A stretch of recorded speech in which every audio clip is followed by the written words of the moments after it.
Welcome to Fly Nubian Money, where we help you master your mindset and maximize your money.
Happy Monday, you all. Welcome to Fly Nubian Money, where we help you master your mindset and maximize your money. I'm Tiara Williams. I'm also known as Miss Black Hollywood.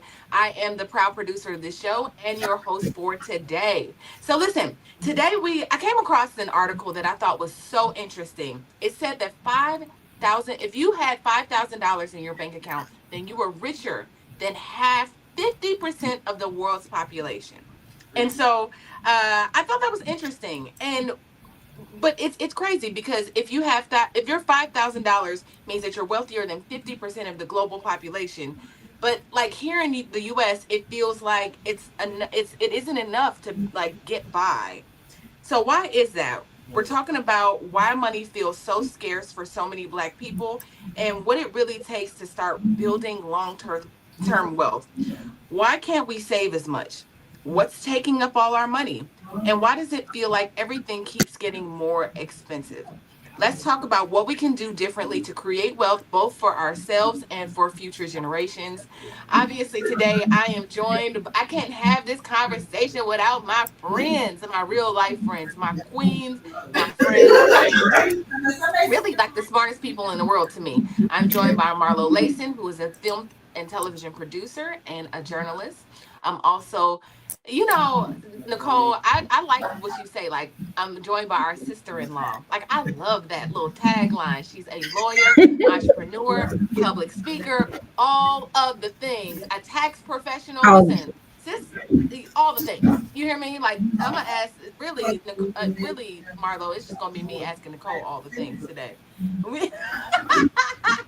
I'm gonna watch. I'm gonna just see him. No, you not, because Marlo, Marlo, you bring the heat too. I kid.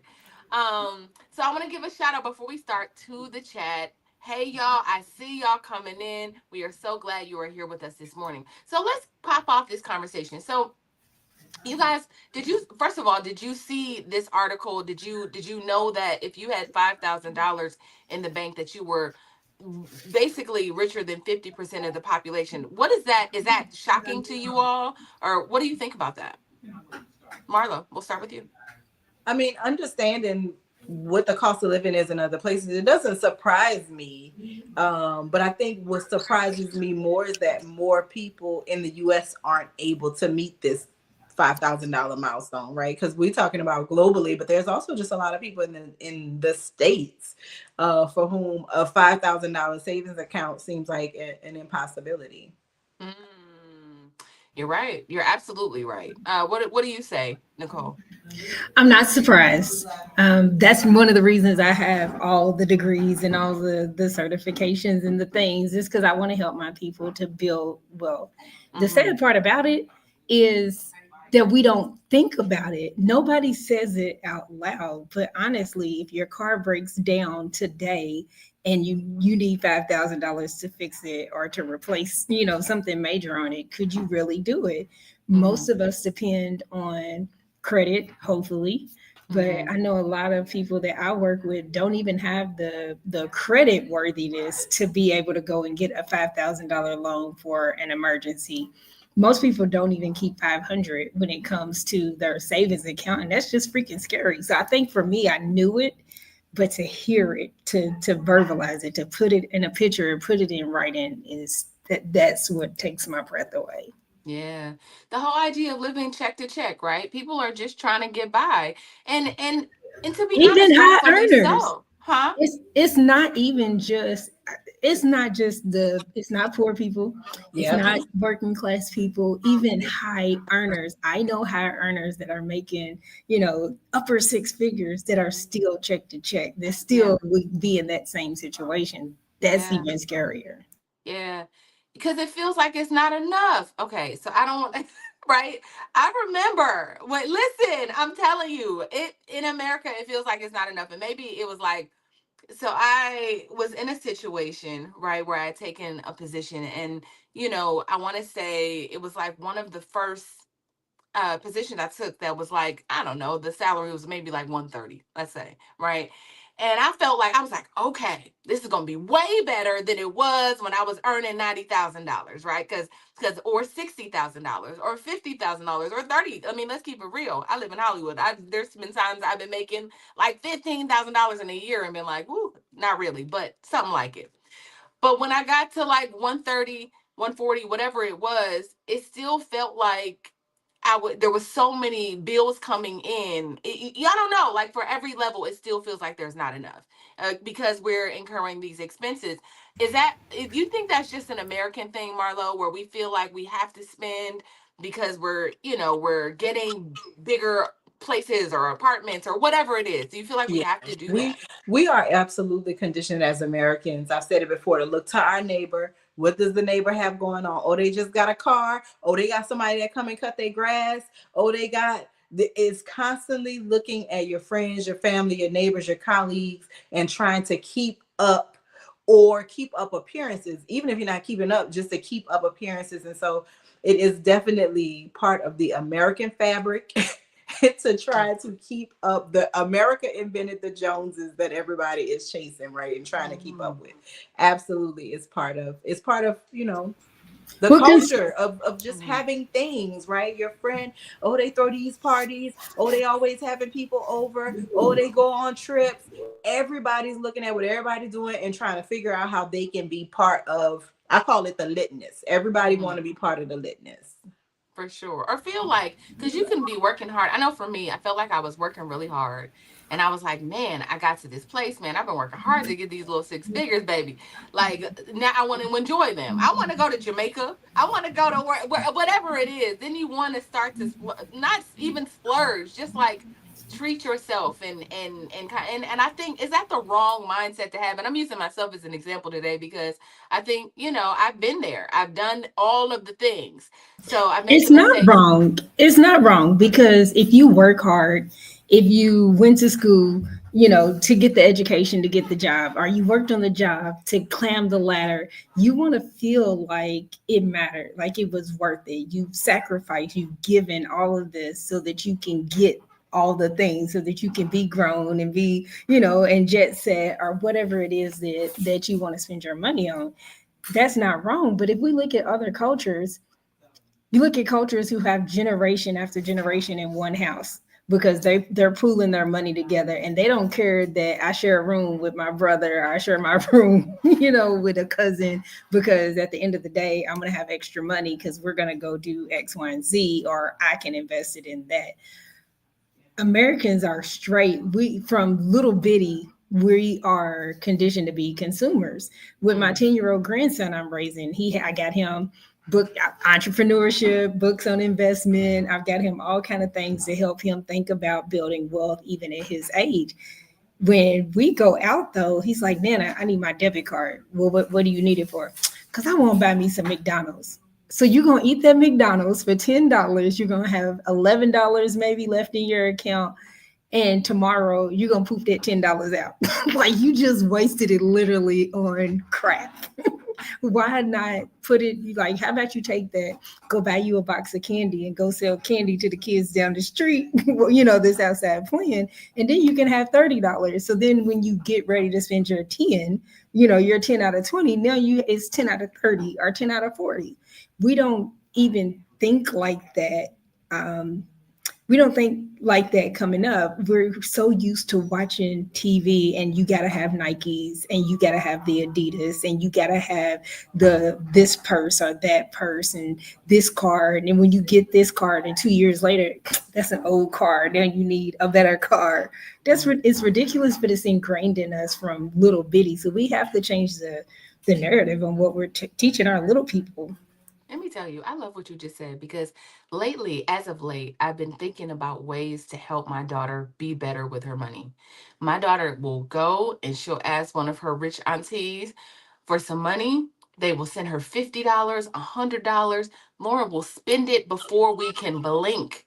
And I'll be like, Lauren, stop spending all your money, babe. She'd be like, I mean, mom, like it's, that right now it's all about like, so I'm like, we gotta do better. I gotta teach you a little better because as of now, I think she thinks like, you know, she's like, I'm spoiled. Like she likes that. She likes to be able to say that and that people will always be there to pick up the pieces for her. And so, Marlo, you shaking your head like you agree, but that was so good what you just said. Even though now Lauren and I have been like, I said, Lauren, every Saturday we're gonna get up. We're gonna go get some water, some Gatorade, some snacks. We haven't done it in a minute, and go to the park around the corner because people are out there walking. It's beautiful. We live in Los Angeles, and sell something. So then you can make money and then you can reinvest a certain percentage of it. But some days we haven't gotten out there since that one time we The did it, but first it was time I fun. heard the first time I heard that you were doing that with your daughter, I think we were getting off the phone because you were going to do it. And I was like, that is amazing. Here's the Yes. thing. If we teach our kids to do it, it's infectious. If they know I can take one and turn it into 3, 4, or 5, and this is how I can do it, you're teaching them communication skills, people skills, math skills, economics, like you're setting them up. Even if something as small as let's go get some waters. Mm-hmm. Absolutely.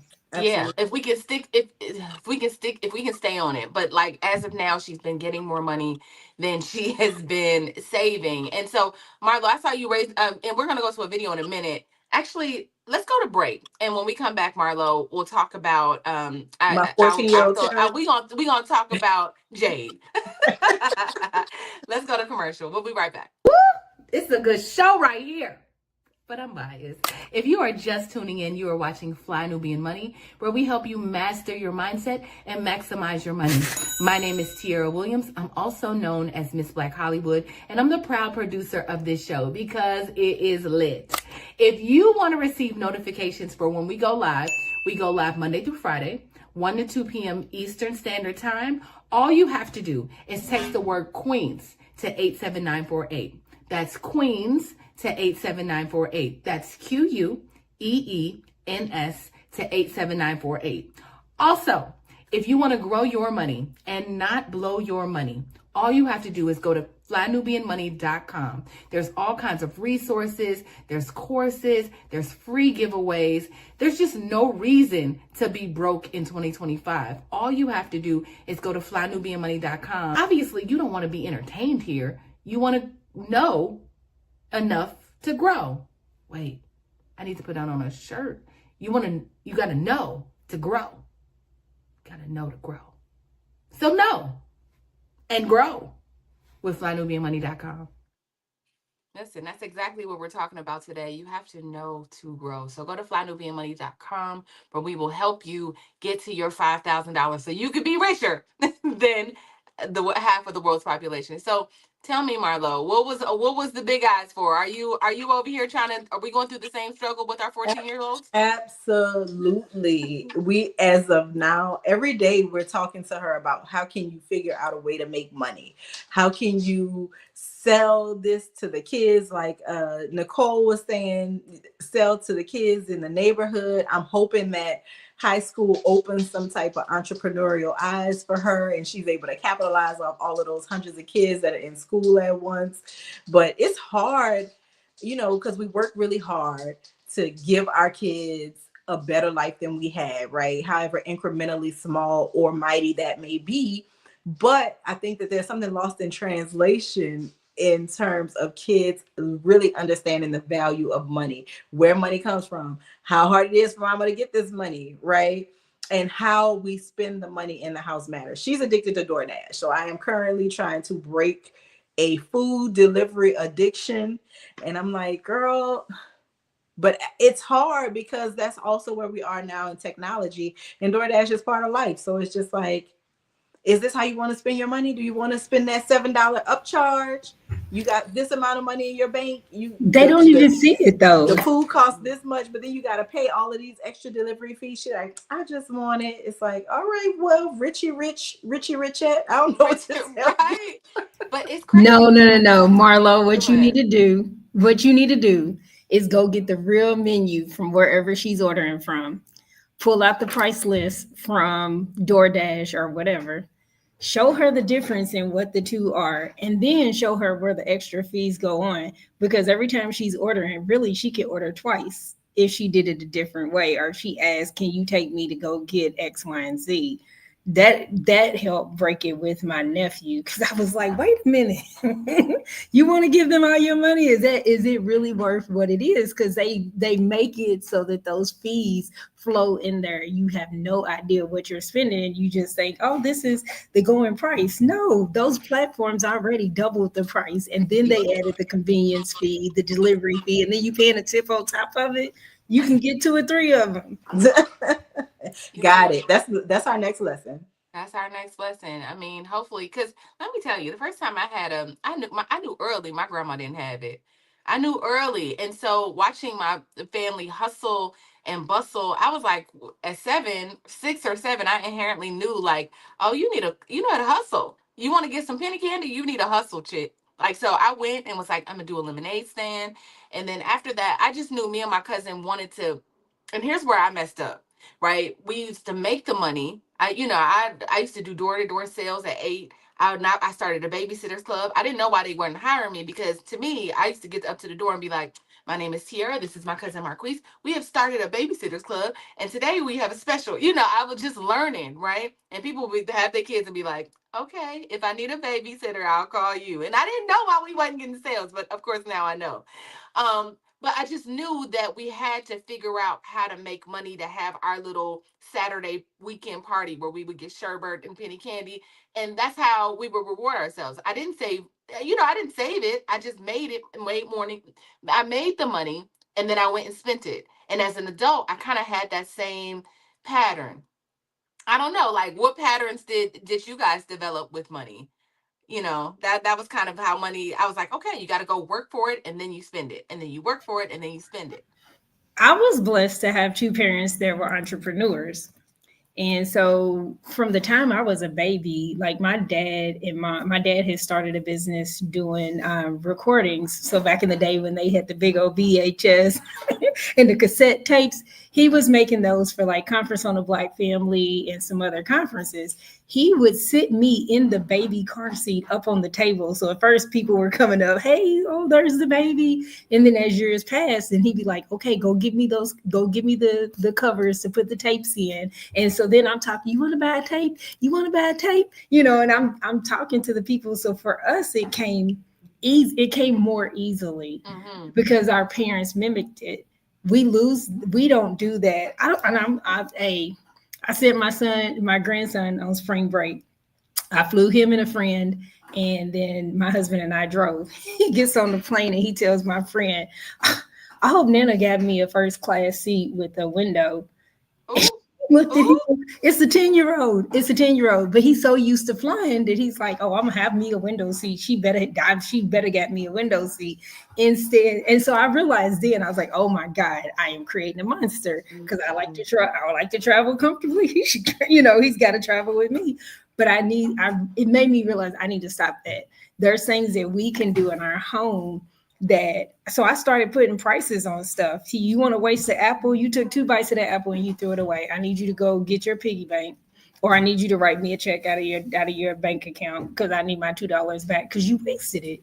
And so when I started to do things like that, that made him think like, wait a minute. The other thing, somebody said it in the comment about compounding interest. When I work with clients on getting out of debt and being able to have a business, or getting their money right so that we can invest in stuff. That's one of the first lessons that I teach adults. Adults who have businesses or who are trying to start businesses is about compounding interest. And so with him, I made him get out one of the piggy banks, and okay, we'll take 1 penny. And if you take that penny and you double it, you got 2 pennies. So if every day we're gonna double it, I end up running out. I don't even think we got to the full week before he got the lesson. But to go through and show him that if you could find a way to double what you have every day, this is how much money you're gonna have at the end of the week. When you extrapolate that, that is how millionaires make their millions and keep their millions. I mean, listen, I think that's a gem for the adults in the room, right? Like a lot of people don't understand how compound interest works. I think people are so busy, and we're about to go to our first video, but I think sometimes that we're so busy or so in the middle of life that sometimes it's hard to step out and be like, this is what I need to do. Right? Because you in the middle of it. You just in survival mode, trying to survive, trying to figure it out in the moment. So what would you say to those people that are in it? Like, I want a leg up, I need a leg up, but I'm in the middle of it. So I got to pay Paul, I got to pay Peter, I got enough, and then, and so what would you say, Marlo? See where you can cut, and there's always somewhere where you can decrease, right? Everybody knows I've shared that I've been on a fitness journey. Eating out, I have been able to save a significant amount of money because I'm not really allowed to eat out, right? I have to cook what I eat. So I found more creativity in the kitchen, and I'm actually looking at how much money I'm spending on food. Now that I'm not buying chips cost $6 a bag. Sodas are $12 for a 12-pack, right? Now that I'm not indulging in that stuff, I can see where some of my money was going, right? I'm not going out as much. That's not as much gas that I'm putting in my car because I'm not taking all the trips, going out to eat, picking up to go, whatever the case may be. So I think you have to find ways where you can save that's practical for you, because you want to start sensibly, right? With anything, you want to start off sensibly. You don't want to just go crazy and try to cut everything, because you may end up not cutting anything. But if you look at places where you can reasonably start to save money in small incremental ways, and then you look at your lifestyle in other ways. We got a 2-story house. Only the air conditioning unit for the upstairs runs. Downstairs, we normally have the doors open, right? To let the dogs in and out and stuff like that. How do we save money on energy? I think that if people looked at those things and tried to find ways to save money in those ways, you will find that you can save money. But a lot of it is your desires trump what you need in your mind. And so you go with the desire over the need, and you end up spending money that you really didn't intend to spend in the first place. Yes, yes. Okay. So I'm gonna go to the break. I mean, I'm not gonna go to break. I'm not gonna go to break yet. I want to watch this first video, and then we're gonna go to break after that. But I want to hear what you have to say about that, Nichole.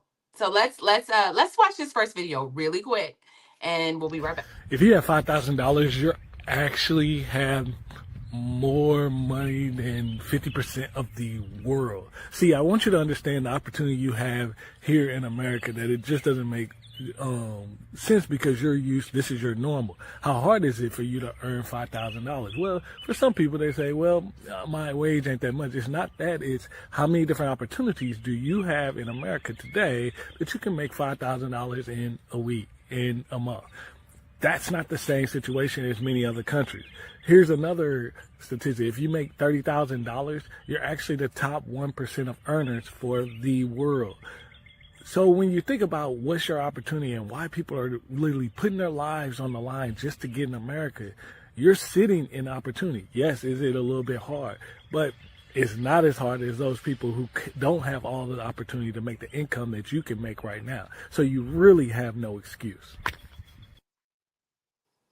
You really have no excuse. So I want to get your reactions to that video, but also I want to just say this to the audience. If you are watching for the first time, first, welcome to Fly Nubian Money. But also, I'm offering today our Fly Nubian Money 40 side hustles list. So if you find yourself in a situation where you like, man, I need to make some more money, I need to figure it out, I have a side hustles list for you. There are 40 things. It gives you the like how much money you need, like or not need to start, like the rate of starting easy to hardest, all of the things. I got it on there for you. So all you have to do is email me at info@therealnetwork.net. If you could please put that banner up for me. She don't want me to put her government name out there, but I'm gonna call her G. Thank you, G. Thank you, G. Nichole. So I'm gonna keep it there just for y'all. Just write it down. Make sure you send it to me, and I'll send it out. So Nichole, what is your reaction? Right. So there's opportunity here, and he's absolutely right. Like, you can do all kinds of things in America, and you can't necessarily do that in other countries.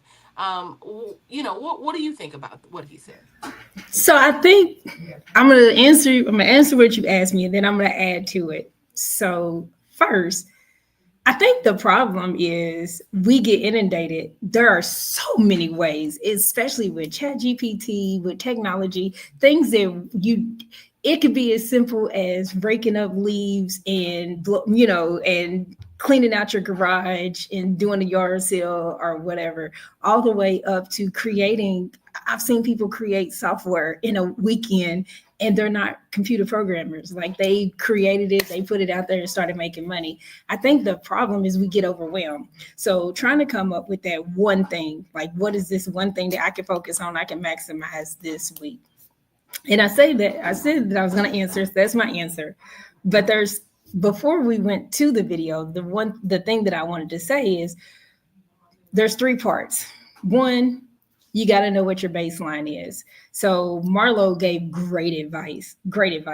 But first, you got to know what your baseline is. How many of you can honestly say that you know a list of all your bills that are going out, how much is going out, what your interest rates are on your credit cards and your Cash App card and all of that you got, that you're doing loans and things like that? Do you know what the interest rate is? So having that baseline where you can honestly say, this is what I owe, this is how my minimum payments I got to make, this is how much it would take if I needed to get out of debt today. I do that every month. But then I gamify it, because then it's like, okay, let me see. If I knock this one out, then I got this much extra that I could put on this one, and I got that much extra. And in a way, it's the snowball, the debt snowball that Dave Ramsey talks about. But if you gamify getting out of debt and making money, then it makes it easier. And what you'll find is you start getting these small wins, and then, that dopamine hit that you get from social media and all of that, and from dancing, it starts showing up in your money. Because when your money right, oh shoot, you start feeling good. So gamify is number 2. The third thing, though, is it is so much easier to keep and maximize what you have than it is to even earn more money. So while you do have all of these side hustles and things that you could be doing to make money, the more intelligent thing is to maximize what you already have. Stop letting what you got slip out this way and not caring about it this way. My husband's best friend came over this weekend. He cuts our grass, but he do it under the table. He's like, give me $40. I'm not going to count it. But then he had to buy a whole new truck to pull his trailer. And we keep telling him, dude, start a business. Even if you don't make it an LLC, a sole prop is still a business. And you can take and depreciate that $40,000 truck. You could depreciate 60% of that this year on your taxes and not give it to Uncle Sam. I don't know about you. I'd rather have my money in my pocket than hand it over to Uncle Sam and let it drip out of my pockets every time. He's like, no, I'm good. I'm not going to do that. It's like, it's so much easier than you cutting 100 more yards for the rest of the summer to get that money than to just keep the money, because it's already written in the tax code for you to win. So knowing your baseline, making a game and making it fun out of it, and then maximizing and keeping what you already have, those are much easier than trying to figure out your new side hustle. But hey, I love entrepreneurship. I might be your sister girl in the law, but my MBA is in entrepreneurship. That is what I eat, breathe, and sleep. So if you want to start a business, do that too. Just take care of these 3 things first. Yeah, I love that, Nichole. That was so good. It's so funny because I think that people have, when you start talking, sometimes if you don't study, I feel like this is kind of a church. We come to every day, Monday through Friday, we come and we really talk through money management. We talk about finances every day, right?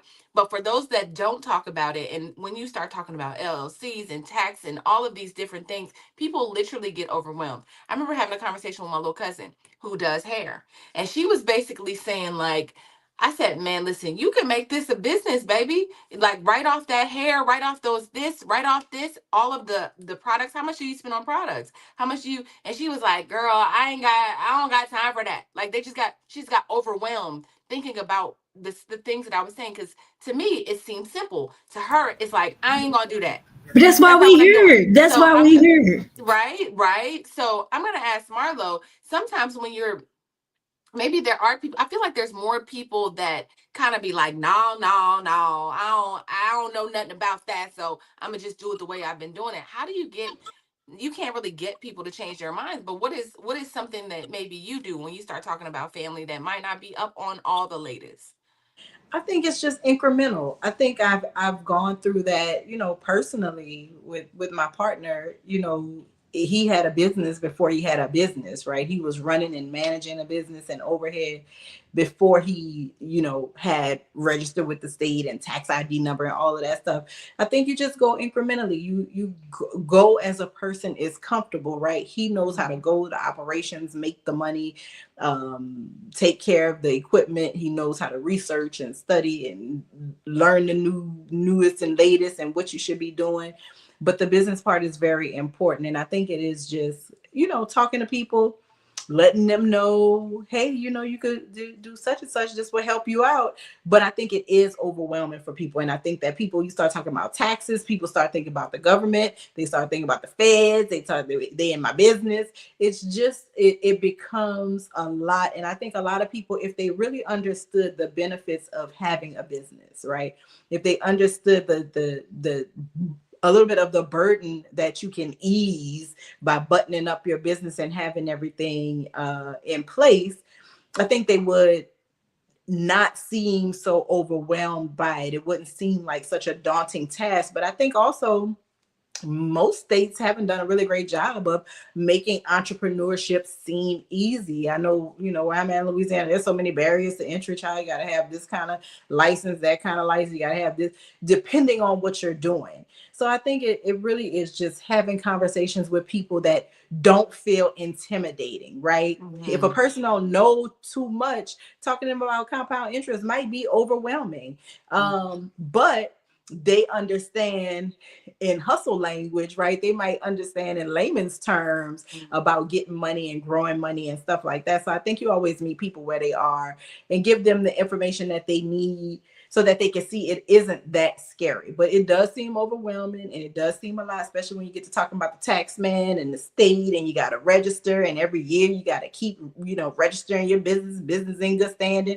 It does seem like a lot, but I think if they understand the benefits, right? The benefits are what sell products, right? It's not the labor that you got to do. It's what do I get from this? And I think if you're good at selling the benefits, people will do what they have to do to solidify the business and make it a little bit more buttoned up and professional, I guess, if you will. Okay, you know what? Listen, that was a whole word.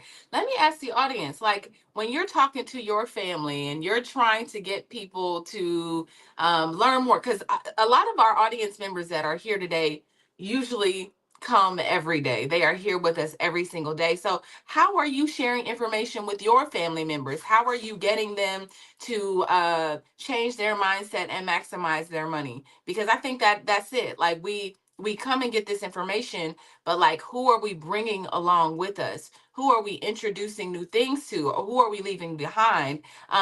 Let's go, before I go to a video, let's go to some of the stats. And I don't want to look at all the stats at the same time. I kind of want to eat on some of them because I think that they are so, they're good. Like, they're good, and I want to process them and ask the queens about them. So let's go to that first stat. Okay.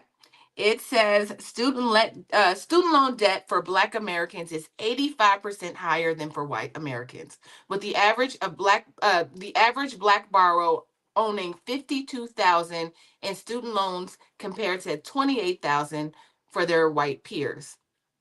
Nichole. No. Let's take it off. So Nichole, let's talk about student loan debt and how it keeps us under, right? It's one of those things. When I talk about this often. When I enrolled into college, I had a free ride to school. I was smart. I had a free ride for the whole 4 years. I still took Sally Mae's money and I spent it. And now I wish I would have invested in Amazon and all the other things, whatever it was that was popping, the stock market. I'd have took that money and put it in the stock market, but I didn't. I bought Gucci. I bought Louis Vuitton. I bought Christian Louboutin. Whatever it was, I bought it.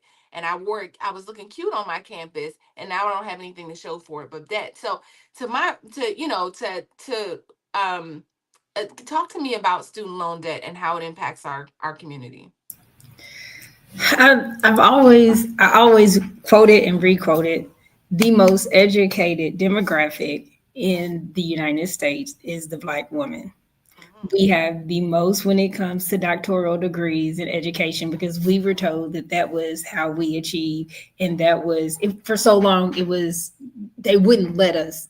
And we were, pushed out. So we fought to get there. And most of us didn't have the rich granddad, uncle, somebody that would own the college, that would get us in to where we didn't have to pay. So then we end up with hundreds of thousands of dollars in debt because we are also the demographic that has the high educational loans.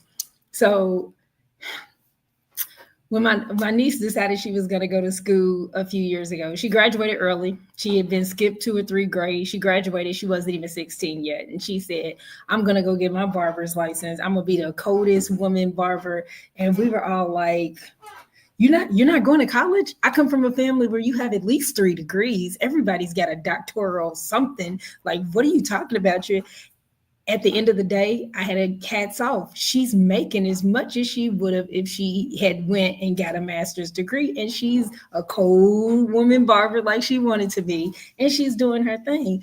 So the things have shifted. But for my generation, it still is that. I had 2 full scholarships, 2 partial scholarships. And I still took out student loans in undergrad because I wanted to do this. I want to do that. And I was a single mom. So I didn't really waste it. I just didn't spend it wisely. I ain't had a shoes, but I had a new car. I had a new car every semester, every other, because I would upgrade. Oh, you was popping. Oh, you pulled up. But you know what they say? They were like, you live like no other now so that you could live like no other later. And I didn't get that because I was so in the moment. What 18, 19, 21-year-old isn't trying to go live in the moment when I got thousands of dollars and I'm not used to having money like that in the money management. So it ends up being a trap. The thing that pisses me off now is what our government is doing when it comes to student loans and how they're handling it now. The more educated your population is, the better your population overall, the better your country is. You want to have educated people. You want to have people that are trained and skilled in different jobs because then that makes your country better. It raises the standards, period. I feel like right now we're in a time where people are being penalized because I had attorney friends who graduated with their law degree and they were making $25,000 a year. Like the people at McDonald's were making more than the attorneys that were helping people. And so, it was a struggle to try to make sure that you paid off all of that debt. And they were doing worthy jobs, but couldn't afford to pay their student loans. I think it's a racket. I think it's sad. It's sad. And a lot of times it feels like there's no way out. Like you can't buy a house. I know attorneys who couldn't buy houses. They couldn't buy a house because they had so much student loan debt and they couldn't keep up if they got in default, or then just student loan gets counted when you trying to figure out how much house you can buy. It's a racket. Don't get me started on that. I then got you started. So we're going to come back. I'm going to ask you, Marlo, but I'm going to go to commercial real quick and we're going to talk about it when we come back. Don't go anywhere. I know. You're busy, you got things to do, and you can't take us on the go with you every single day. Good news for you. We are now on Spotify. So if you can't watch us, now you can listen to us on Spotify. Search Fly Nubian Money and all the episodes shall appear. All you have to do is like, subscribe, leave a 5-star rating, leave some comments, tell people how you love us so that when other people come along and are looking for a great show to watch, they can find Fly Nubian Money too. One last thing, and just in case you've been sitting under a rock, Fly Nubian Money now has an investment club. We are the Fly Nubian Money Club.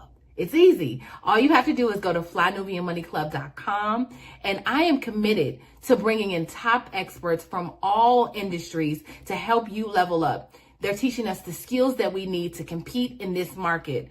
We often say that nobody is coming to save us, not the government, but guess what? We're coming to save us. I'm coming to save you with the Fly Nubian Money Club. So listen, all you have to do again is go to flynubianmoneyclub.com. We have a 30-day free trial set up just for you, just for those people that are struggling. Even if you ain't struggling, you ain't got to struggle. I'm coming. Okay, let me stop playing. I'll see you soon. Yes. So, okay, I want to go, you know what? Let's just go to this next video because I want to make sure that we get everything in and we talk about everything. This conversation is really good to me. I'm really getting a lot of things from it, but let's go to the next video. Let's see what they have to say. You would think that black people have made financial progress over the last 160 years, but I have some news for you. We haven't. Yes, we have black billionaires now, like Robert Smith, Dave Stewart, Oprah, Michael Jordan, and they're killing it, man. And yes, the black middle class has also grown, but probably not in the ways that you think. You see, when the Emancipation Proclamation was signed in 1863, listen to this, the black community owned 0.5% of the wealth in the U.S. By the way, that is 0.5% of the wealth in the United States, which ain't a lot. Now, because slaves couldn't own anything, that's not surprising because black people, we didn't even have the opportunity to accumulate wealth back then. But you want to know something mind-blowing? Today, more than 160 years later, the percentage of wealth that black people own in the United States is, guess what? Guess how much? 1%. It has barely budged. So right now, today, black people only own about 1% of the total wealth in the United States. So it may seem like we've come a long way, and a select few really have. But collectively, we have barely moved the needle.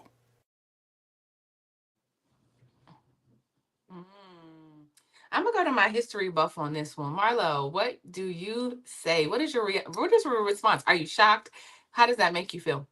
I honestly thought he was going to come with the same 0.5%, actually. So I was surprised that there was a bump there. I think part of it is we understand, well, two ways, right? We understand people have money, right?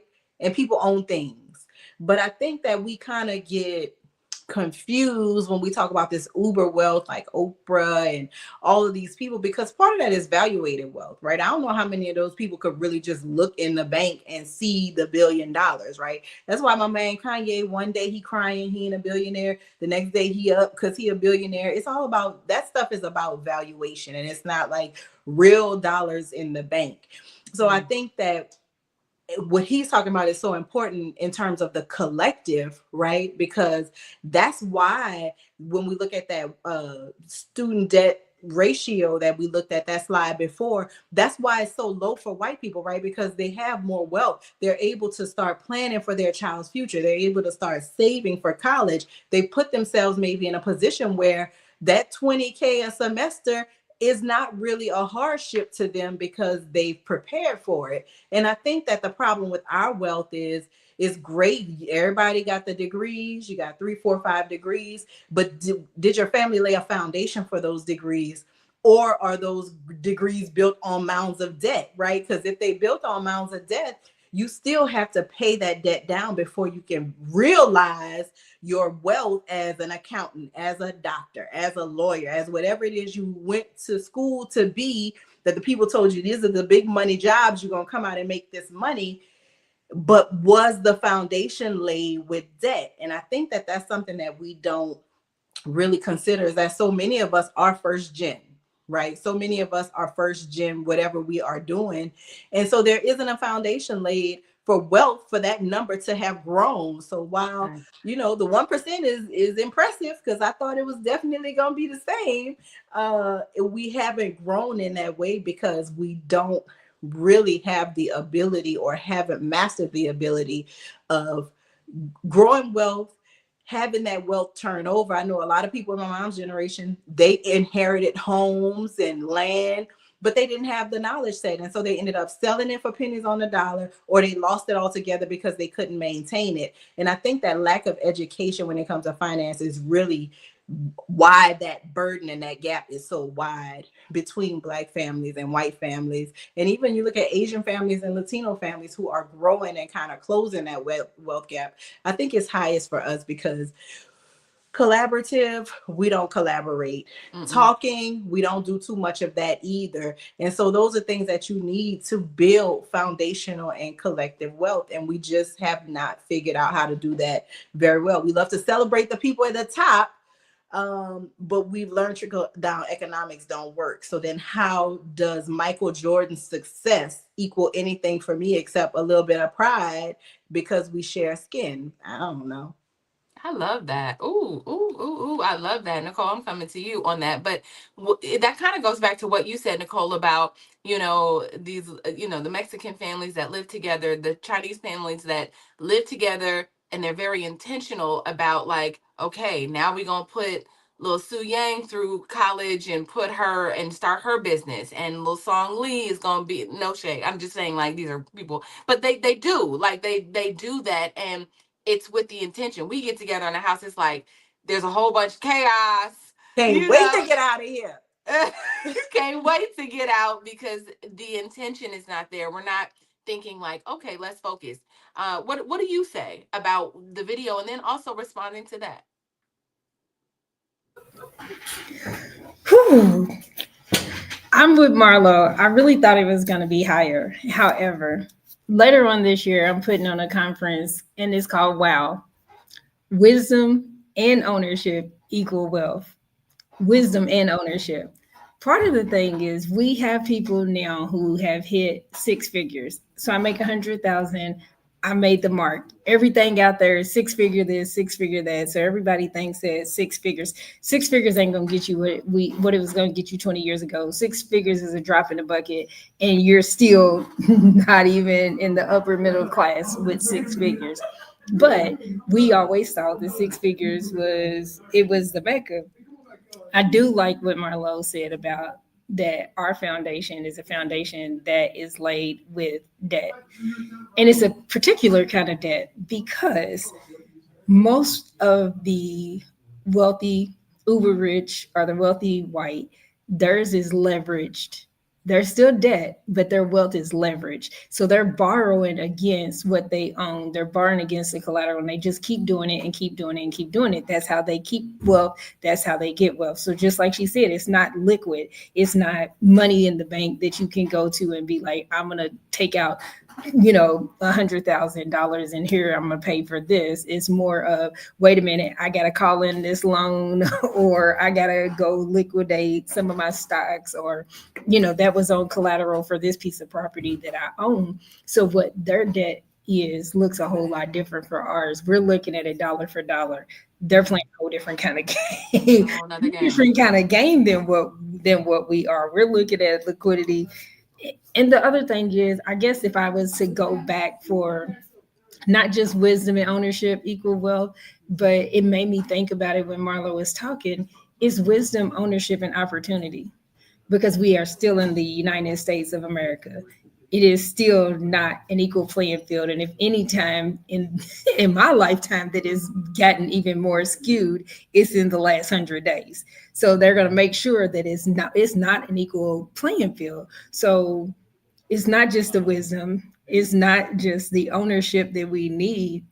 Now we've got to go back and put back in opportunity because we don't always have the opportunity. And I know I have friends who are like, I don't believe in affirmative action and I don't want you to give me a handout and give me a chance. But what you don't understand is if the 99% because we got 1%. If the 99% don't look like us, who you give your money to and your opportunities to? Your kids, your family, those that you like, know, and trust. We ain't in those circles. We don't get at those tables. And so, not saying that we can't come up, because we have Tulsa and all other places that have been able to overcome. They exist. It just means that our equity is, we're starting here and we're starting from that foundation of liquid debt, not leverage debt. It looks different. It looks different. I love that. You know what? I want to talk about that when we come back from break. But I guess the question to ponder. Black Lexicon said something about the discussion of fear needs the fear of debt needs to be had. I know right now there's something that I'm walking towards, and I could get a loan for it, but I'm like, nope, nope, nope. I don't want to owe nobody. Don't want no problem. I don't want it, because if it don't work, then I'm not gonna do it. And you know what I mean? Like it's You a got to change real it up. it's a You got to real play the fear. game. I understand. I understand it. So we're gonna talk about it when we come back from break. We'll be right back. Are you a Black business owner looking to expand your reach? Well, has Fly Nubian Money got good news for you? We are building a Black business directory to connect you with customers who need your services. And here is the best part. It is absolutely free. Email us at info@realvirtual.net. Send us your business name. Tell us a little bit about what you do, what services you offer, your website address, and your contact information. That's it. Together, we are going to build and circulate the Black dollar. Get listed today and start connecting with people who are probably already looking for you.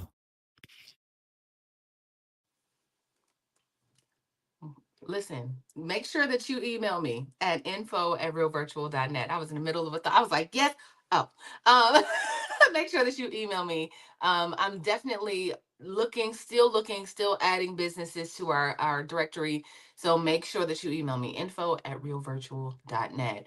Okay. So as we prepare to kind of round out this conversation, I want to make sure that we get it all out. Nichole, um, the fear of debt. I have a fear of debt for sure. What do you think would be some things that I could do personally? I want you to advise me on getting over my fears of debt. All debt is not bad debt. And I get it. I had to bootstrap so many businesses, including my law firm. I tell everybody I started on a $500 credit card. I ain't have a rich uncle. My daddy couldn't do it. My mama couldn't do it. It was on me. And that's how I got it done. So I'm not opposed to bootstrapping. I'm not opposed to doing it yourself, but you won't get ahead. Like I said, they're playing a different game. So Tierra, what I need you to do is get that baseline, see financially where you are, and see if you can afford to do the debt and how much faster you're going to get there. What is your time savings that you would have on it, and how can you maximize if you take out this loan? You're going to be diligent in paying it back. Can you pay it back early? And how much time or money is it going to save you to have it now than to waiting, because there's a cost in waiting too. I love it. I love that. I don't know. I don't know. And I you're don't worth know. investing in. You need to also I see it as don't know. investing in you. You're worth investing. You would take out a loan for other little stuff. You would rob Peter and pay Paul to get that purse or to go on that trip. But if this is going to get you further on what your dreams and your business are, that's what priorities are wrong if you can't invest in you. That's a word. That's a word. That's a word. That's a word. All right, let me hit these stats. Do you have a thought to add to that, Marlo? No, I was. The preacher said it's time to go. The preacher said what she said, right? All right, Here's the one thing I will say though. Let's go You to want these to stats invest first. in you. Wait, what you got to be quick because I got to go to stats. Go ahead. What you going to say? Go ahead. You'll never get rich working for somebody else. So you want to invest in you. Every day that you go to that 9 to 5, you invest in all of this, all of your energy, all your time for them. And they're not paying you exactly what you're worth anyway. So stop shortcutting yourself. Entrepreneurship and having that side hustle is one great way to get wealthy. See, she pivot. You let her have her pivot point. Then she came for me. It's fine. Roll your stats, girl. I love it. Let's go to the stats. That was good. Okay, so African Americans are underrepresented in the stock market. As of 2020, only 33% of Black households own stock compared to 61% white households, limiting their ability to grow wealth through investments. Black Americans on average pay 1.4 times more for the same products and services compared to white counterparts due to systemic barriers to access credit discrimination. According to Federal Reserve, 47% of Black Americans have no retirement savings, which impacts their long-term financial security and ability to build wealth beyond their current income. Listen, that is when I really think about that, that is a hard pill to swallow. I mean, there's a lot of reasons for that. Obviously, we just hadn't had all of our we haven't had all of the opportunities to do that, right? And so what are your thoughts? Really real quick, what are your thoughts about those stats? I'm asking the both of you. I'll start with you, Marlo. I think that it's no shock, right? But I think the most important one is that retirement stat. I think that I get really sad when I see people my mom's age and older that are still working laborious jobs. Not you have your own business and you have decided you don't want to retire, but I think that the retirement piece is really, really important. People need to be thinking about their future. How long can you go? How long you gonna work? I think that that's, to me, the most pivotal point is think about your retirement, because you don't want to be doing this forever. Yeah, and I'm not an insurance girly. But I know a few, and they have really turned me on to the idea of how insurance can be used. Even insurance, like, just there's tools and tricks that people are using to use policies as a bank account. I mean, I watched my own aunt use insurance as leverage and use money that, obviously she has to invest in it, but at some point that interest starts to compound. What do you think? Nicole? Well, and I add to it, and nobody's going to do it for you.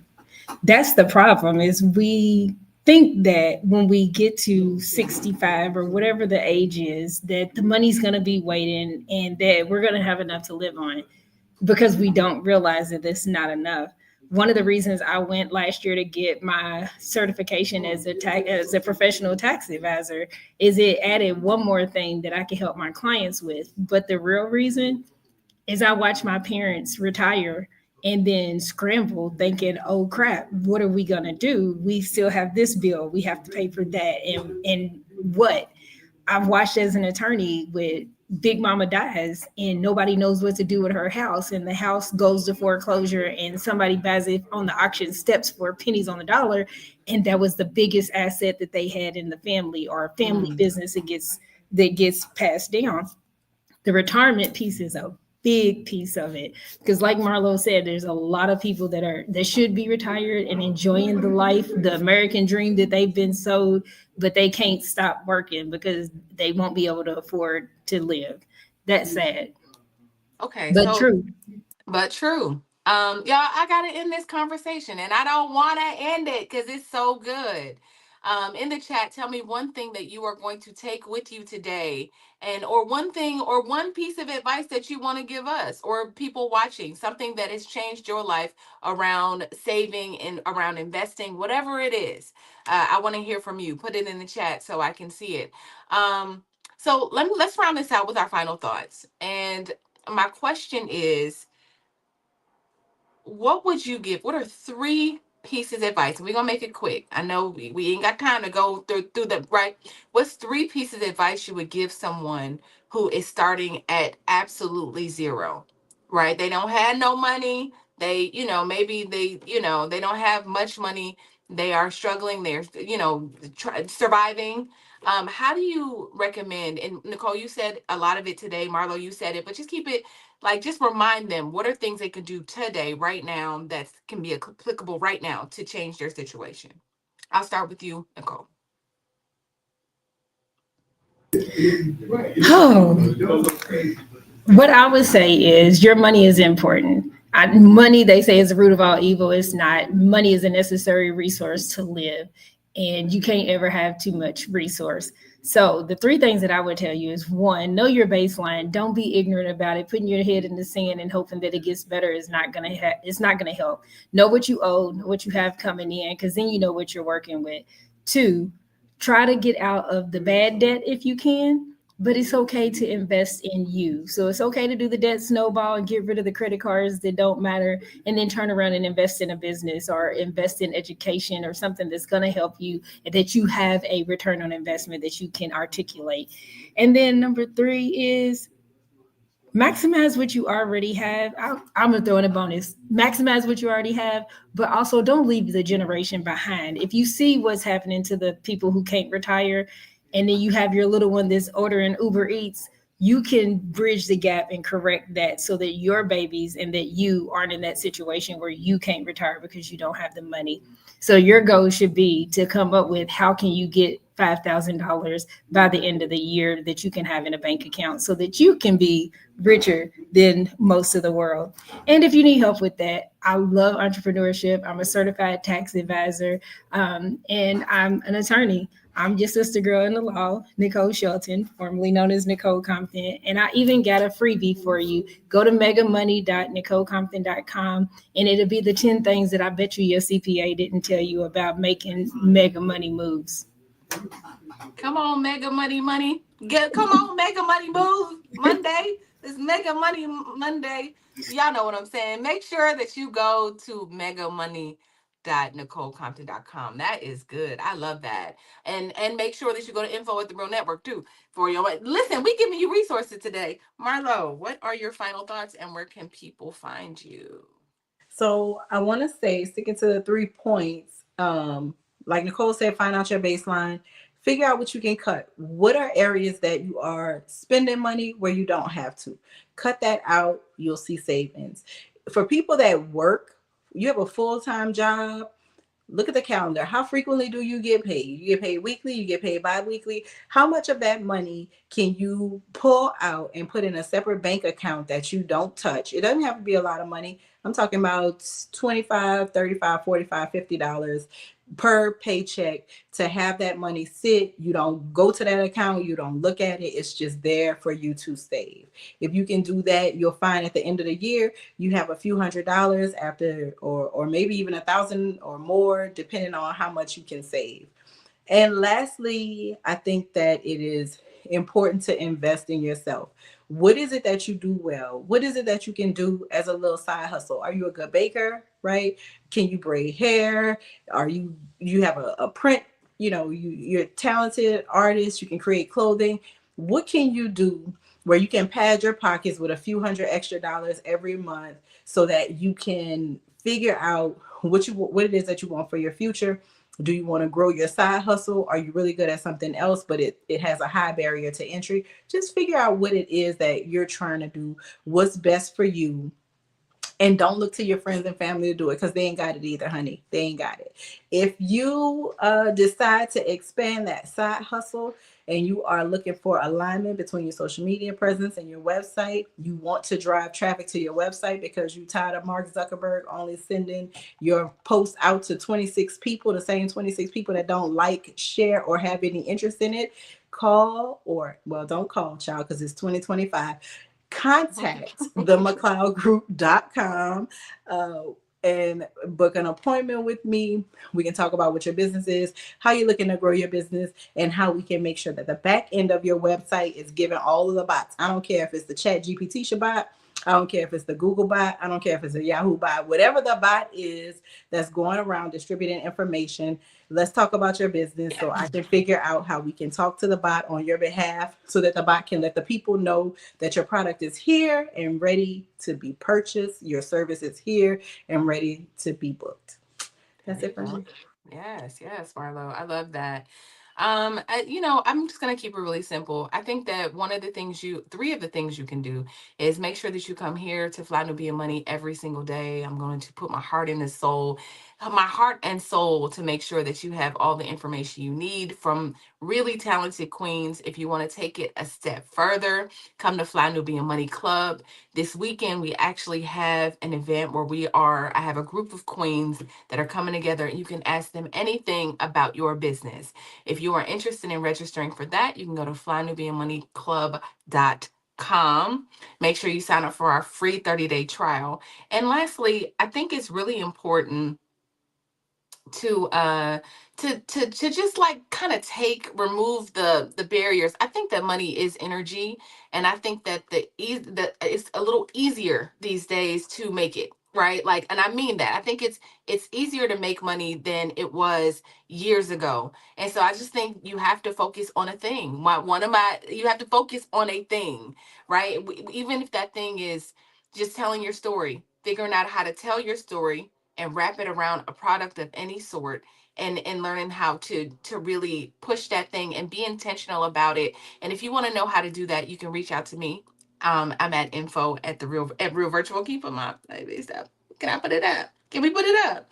Thank you. Go ahead and put up info at realvirtual.net and reach out to me, and I'll help you put that thing together and start to think about products that maybe you can wrap your story around that is powerful and in an alignment with who you are as a person.